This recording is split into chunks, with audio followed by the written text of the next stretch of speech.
G'day golfers, this is Steve and Glenn, your Aussie Golf Pros. Good morning. Today we're going to show our viewers how to play from the downhill lie. Okay, so when you think about a downhill lie, what's the first thing you think? I'm thinking it's going to go lower.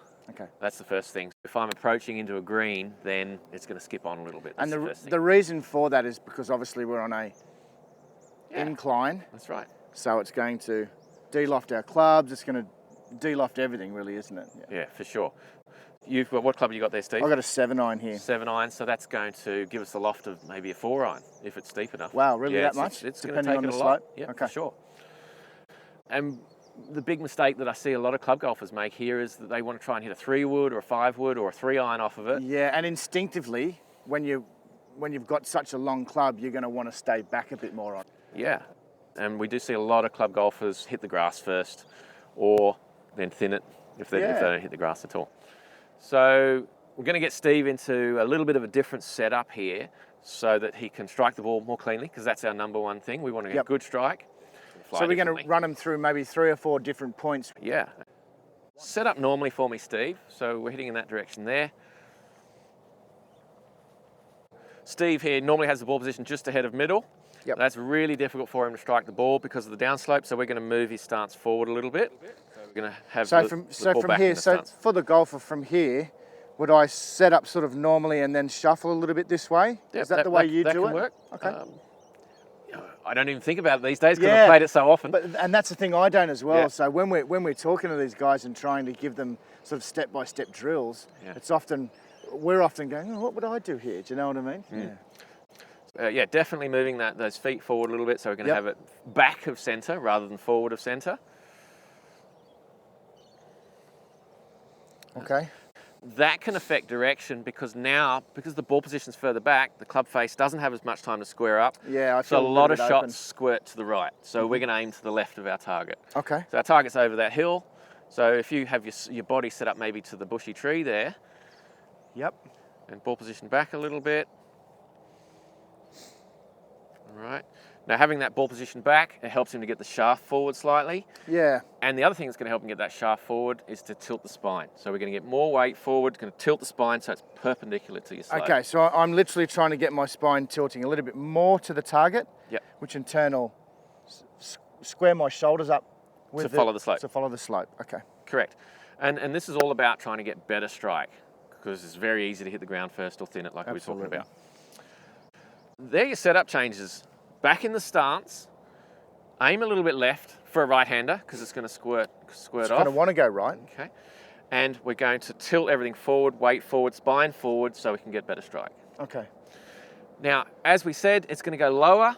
So that means with a short iron, with a sand wedge, pitching wedge 9-iron, it's going to go further than normal.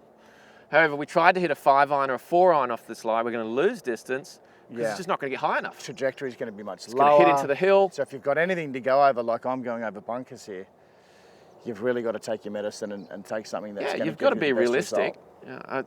I see a lot of golfers try to hit 3-wood off there and it just runs along the ground. 100%. I couldn't get 3-wood up in the air off that. No, me either. All right, that's pretty much it for the setup.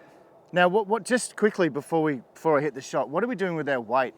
Well, as I said, it's definitely forward to start with. Just simply because of our lean, right? We're not going to be able to load and transfer our weight as aggressively as we would off a flat lie. Balance is challenged.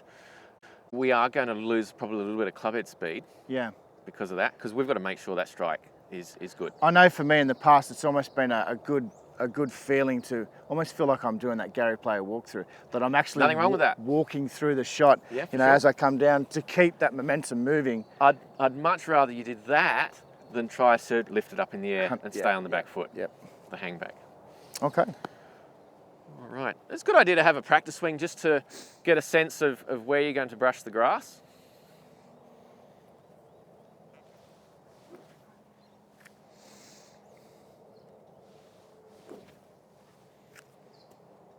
Okay, I'm going to set up normally for me, but I'm just going to put a little bit back in my stance and make sure that I'm aiming just that little bit left towards that bush.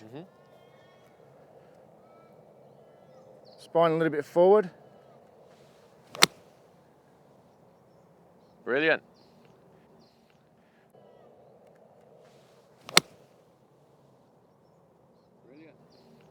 Really good strike. You didn't have to walk through in the end. You got a lot of weight going forward, and you struck the ball and then the turf. So the strike was good. Yeah, absolutely murdered that one. You probably overdid it a little bit because the divot's actually probably a bit bigger than normal. Sure. Just because you were trying so hard to get onto that front side. And generally, as we know, I'm Yeah. a bit of a steeper player anyway. So, Yeah, that's right. so recap. Yeah, a little bit different setup. Ball back in the stance. Now, as you notice there, as Steve moved his stance to the left to allow for that ball position change, it probably looked like it was more like a normal stance, Okay. normal ball position. Sure. But from your point of view, being open here, it was definitely back in your stance. It You can feel a big really difference. felt for me. Yeah. That's right. And from this angle, we can see that the ball didn't go up as high as a normal 7. There's plenty of height to get over that hill, which is what we wanted. But Steve hits the 7-iron higher than that normally. Yeah, so absolutely. you're not going to try to hit a 4-iron, 5-iron from this lie. It's just going to go too low, hit the hill. So a little bit back in stance, tilting the spine and the weight forward, and allow for that shot to scoot off. The face is going to be a little bit open, so aim a little bit left for a right-hander, aim a little bit right for a left-hander. Awesome. All right, anything to add? I don't think so. I think we covered that, and- Absolutely. It's all about getting that strike, being realistic.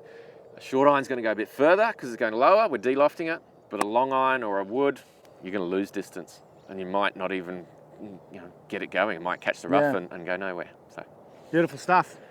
We'll catch you in the next video. Thanks, guys. thank you.